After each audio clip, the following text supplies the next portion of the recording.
doing it a little different. Hi.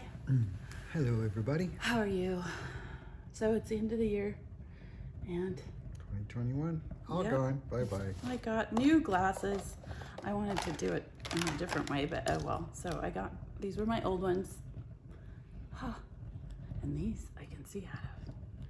Yay, you got glasses too. I did. We're officially old. Anyway, it's been 829 days since I left the organization. And I got my Kleenex box. She's crying already. I didn't want to do that. That ugly cry.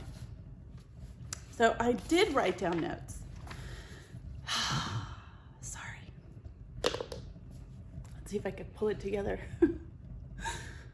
I think as a human being, I learned so much in these 365 days. I met so many interesting people. I met a man who helped babies in Croatia years ago. And because of that, so many babies were protected. And then he also protects children that go into the system that need help with being emotionally and physically and sexually abused. And he goes and sits with them, and he helps them answer questions that are very difficult for any adult, much less a child. So I met that wonderful man. He lives right here where we live. Yeah, met him. And I met a wonderful woman who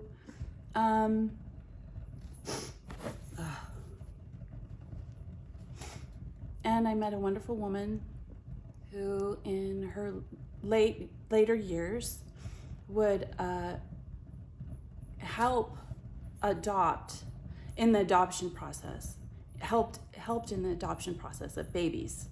So when the babies would need a place to go before being adopted, she would take care of them, and she would do that. She did that for over 30 babies, and so it was over 30 children, and because of that, these children were protected, until they got to their foster grandparents.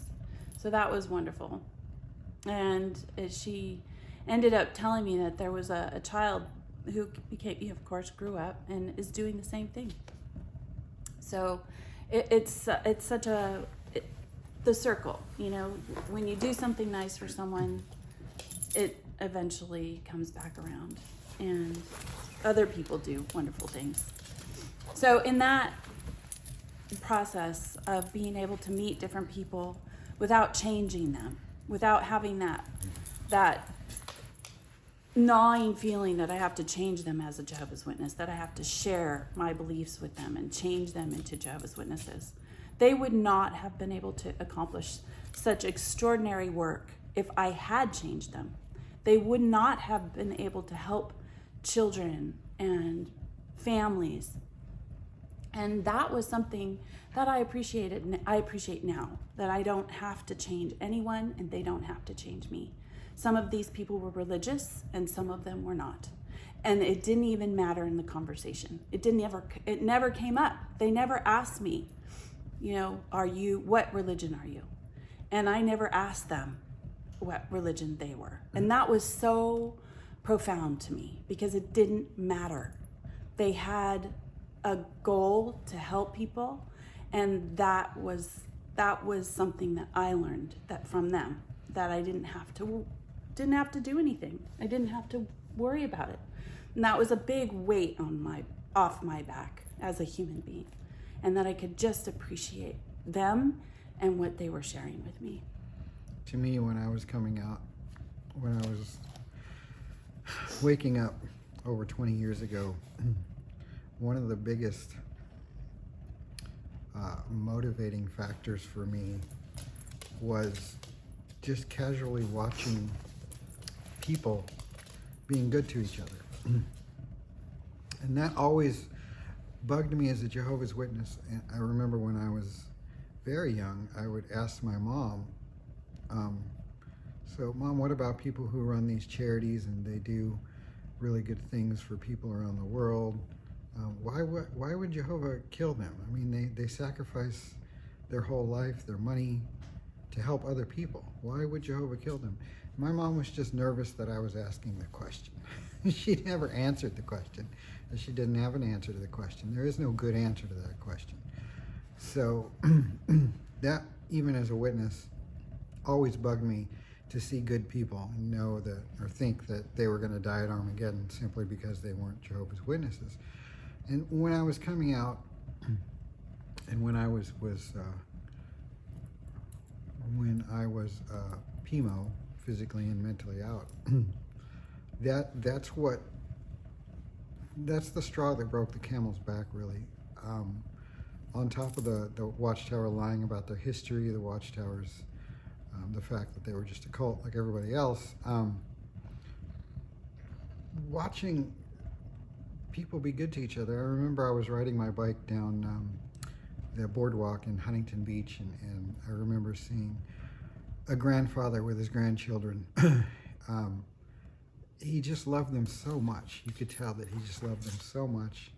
He hugged them and was carrying the granddaughter from the beach to the car, and was talking to the children in such a loving tone. And he wasn't a Jehovah's Witness. And I thought to myself, these people aren't going to die at Armageddon. There are so many good people in the world, and these good people have changed the planet. I mean, we are so much better now as a society than we've ever been, and we are getting better. And it's because of good people. There's so many good people in the world, and as ex-Jehovah's Witnesses, and as my wife has seen in the past 800 days, you can recognize that without guilt. As a Jehovah's Witnesses, you recognized that and thought that there was something wrong with you. Thought that you were mistaken in your view. But it's not true. The simplest explanation is always the right one. If you see a good person, they're a good person. And you don't have to think anything else of it. You don't have to ask them what their religion is. You don't have to ask if they even believe in God. That is not a criteria for being a good person. It's just caring about your fellow human beings. Yeah, and I have to say that I'm very grateful to all the nurses and the doctors. When Jason was in the hospital at Providence, they were just very focused on, I was focused on the money. I was like, I could see the dollar signs going up, as you know, that's what we do in America. We don't worry about the people that are actually in the bed. We're worried about how we're going to pay the bills. And when we were in Providence, there were doctors and nurses, but the nurses were the ones that really just would calm my heart. And I was by myself in the hospital next to his bed. I was the only one there. We had no friends and family coming and visiting us at the hospital because we're in COVID. So these nurses were very compassionate and encouraged me not to worry about the bill, that they would just focus on getting better and focus on my husband and his health. And there was a time when I could see you slipping away. So I'm very grateful to all those nurses and doctors. The nurses were amazing. And they're already stressed out. I could see that there were people coming in with COVID, and it was scary. It was a scary time period. And we didn't have, when you are one of Jehovah's Witnesses and then you leave everything behind. All of the people that would be there to help you. And we had no one. I had no one. So I know what it feels like to be in a situation where you're feeling alone. And on another note, though, when you got better, we got invited by people we didn't even really, we've had these friends in the past, but opened their arms to us and invited us for Thanksgiving, and we got to have a true Thanksgiving Southern California way, Mexican food, tacos. And when he got better, we got invited to get our biking community. Will and Laura, thank you very much. We got an opportunity to be with the biking community, and so that was really fun for us. And we're filling in the blanks, and that's what I'll show you as a family. We got down to Laguna, the art village down there, and we got to fill in some of the blanks and so that we can have some traditions for our family. I really don't have any expectations when it comes to Christmas and the holidays. I just enjoy what I enjoy, and I wanted to share that with you. And I also wanted to thank all the wonderful people that I've met throughout the time, these last 365 days of the year. I had a wonderful nurse. She was our neighbor, and she sent out a loving note to anyone who wanted to come and not be alone on Christmas. That her home was open, and that you could, come and enjoy a glass of wine, break some bread. Thank you, Sabine. She's a nurse herself. And, I always am inspired by people who are already at a certain point where they're very tired, and they've given and they've given and they've given, and they are still willing to give. And that was something that is very inspiring to me as a human being.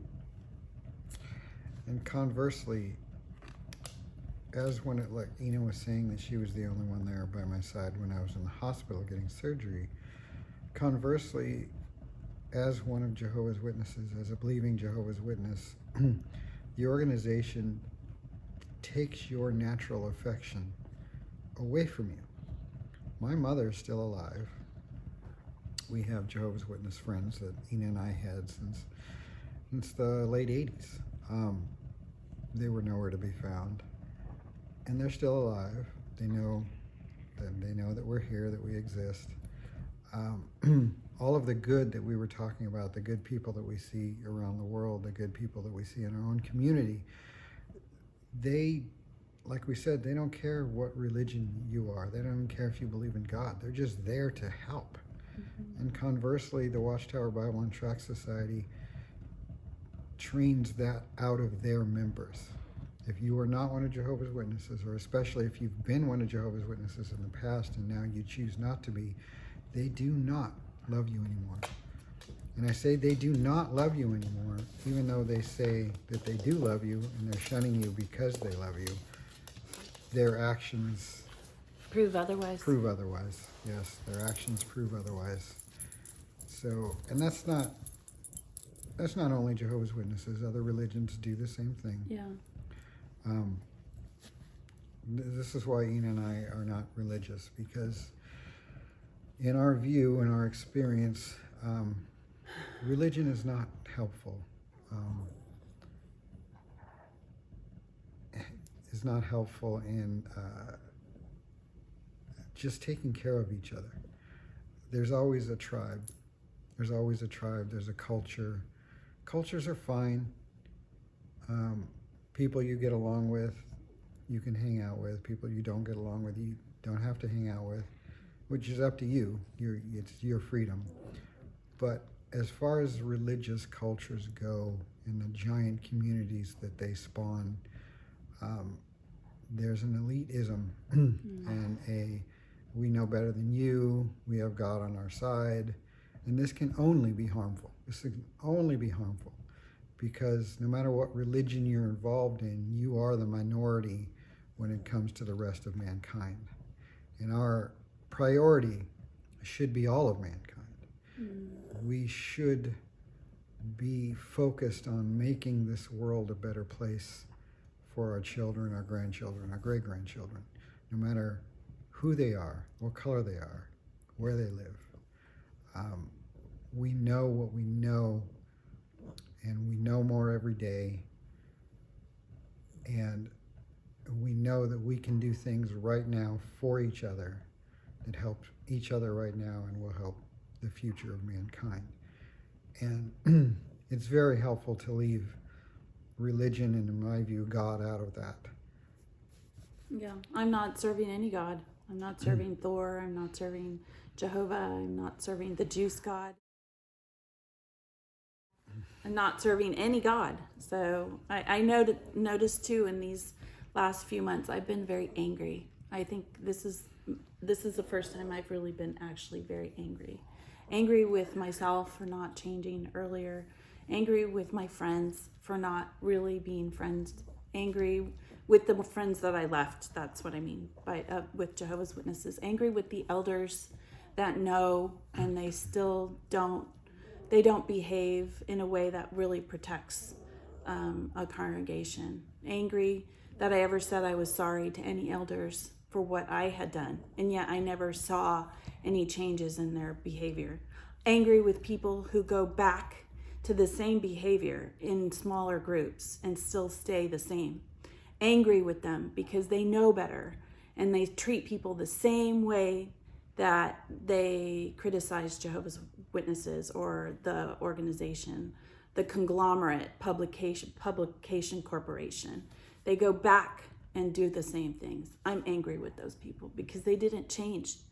They didn't show repentance or forgiveness to people. They are the same and they have remained the same. So please be careful in the groups.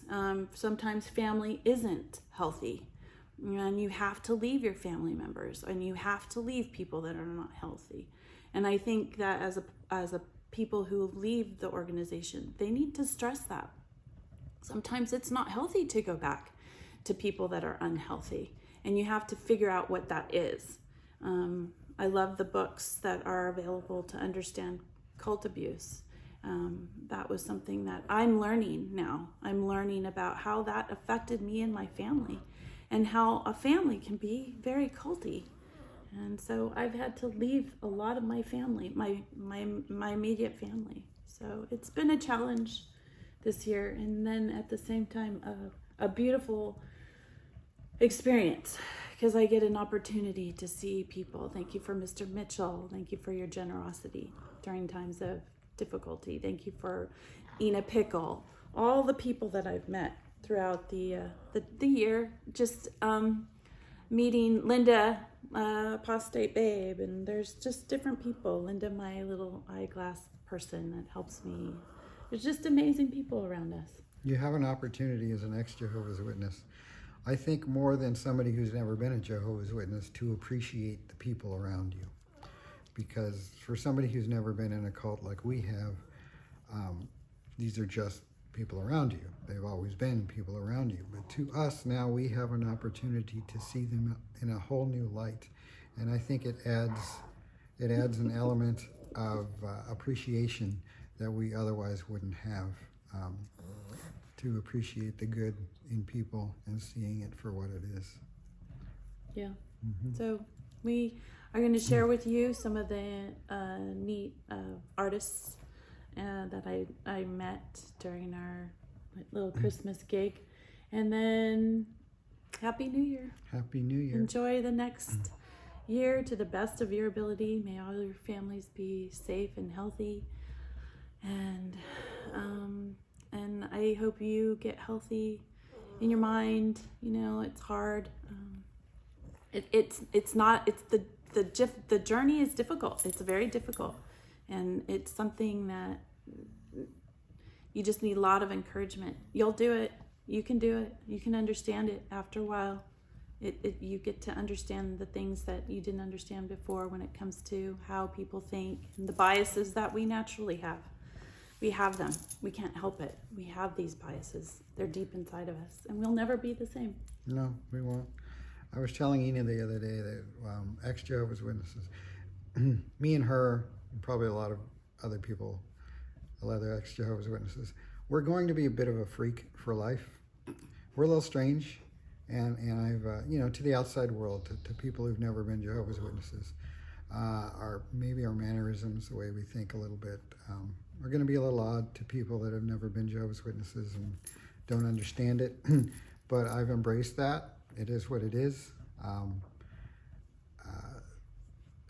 So I just wanted to mention that we are going to be a little strange to the outside world probably for the rest of our lives. But Yeah. but it's okay. We've yeah. had a traumatizing experience that we've had to heal from. Also, going along with what I said about not not being religious in any way, not even believing in God. I saw an incredible documentary. It's about 2 hours long, called "Marketing the Messiah," and I would like to share that with everybody because it really is a very good documentary on on the Bible and religion previous to the Bible. We got a hungry dog. restless I gotta go. But anyway, we're gonna put that link in the video, and happy 2022, everybody. We'll be back for some more videos. I know there hasn't been a lot. I've been busy with work. We've been busy. Yeah. It's hard. I'm trying to get organized. I'm trying to learn stuff. Trying to get a website up. It's for myself. It's just for my health and mental health. I think writing down things is really important, and sometimes I don't do that. I get a little lazy. But I'm going at my own pace, and it's a slow pace. I'm 51, so that's what happens when you're 51. We're young. We're young and healthy. Okay, we love you. Thank you very much. Follow your bliss. Yeah, she's a tap dancer. She has her tap shoes on. Her tap shoes on. So the key to happiness and the key to the future is to be good people. Be good humans. Be good humans and follow your bliss. Follow your bliss. Be good humans. Duchess, you're part of our final video. You're the star of the show, man. It's hospitality in Laguna. So we came. Making memories.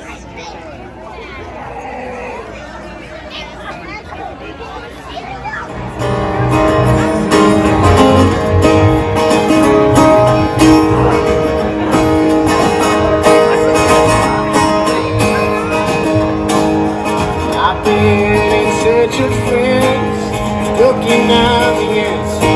For you, she said, trying to find a way back. My mama said, don't let her down.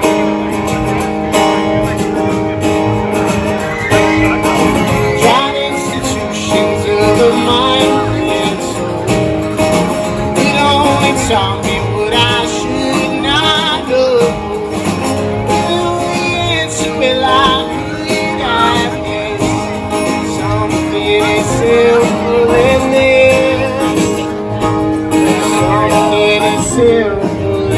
It's okay. Go ahead. You're good.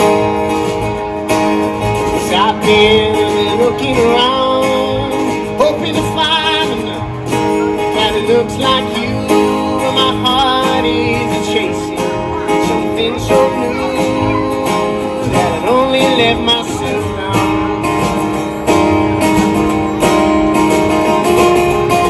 Tried institutions of the mind and soul. It only taught me what I should not know. Well, the answer well I could have guessed. Something as simple as this.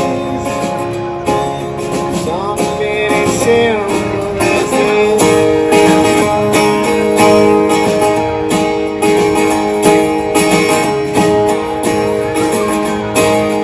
Love is a burning thing.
Yeah. I like anything with Spanish ballads.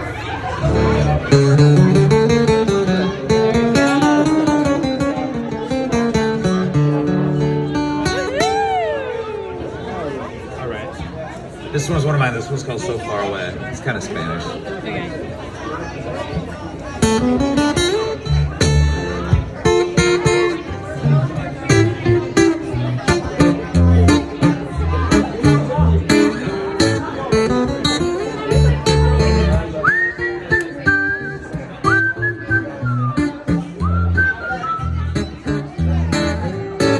I wanna feel your lips touch when we kiss. You're so far away, you're out of love's range, and that's where you stay. I wanna hold you in my arms, make love under stars, in Venice or France. I said I'll wait till you're back.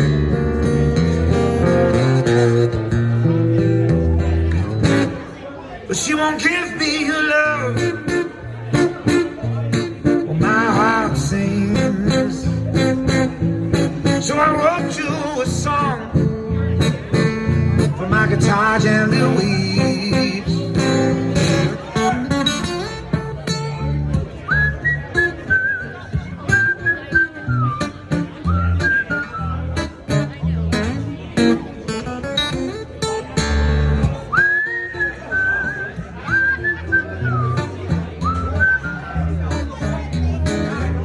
I try to call you on the phone, must keep it short. You know that long distance love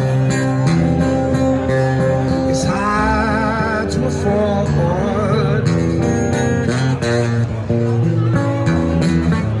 I gave up everything I had to fly you right back. She said you've been to Boston before,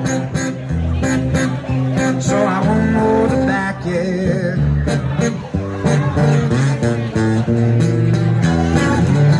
So I wrote you a song for my heart to sing. She won't give me a so my guitar gently weeps. So I wrote you a song for my heart to sing. She won't give me a so my guitar gently weeps.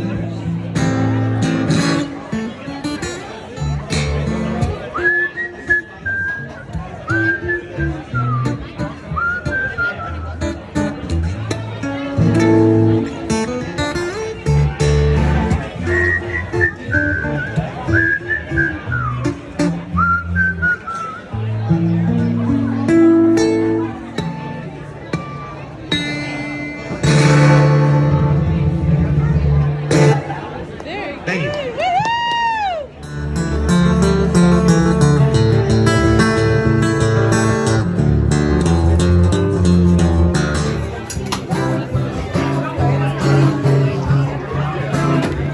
I can't help it. I said I never let you. How's it going? Good, thank you.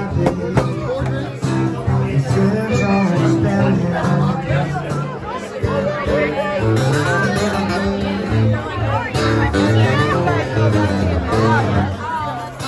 We're gonna send this to the governing body, so smile. You like them? Yeah?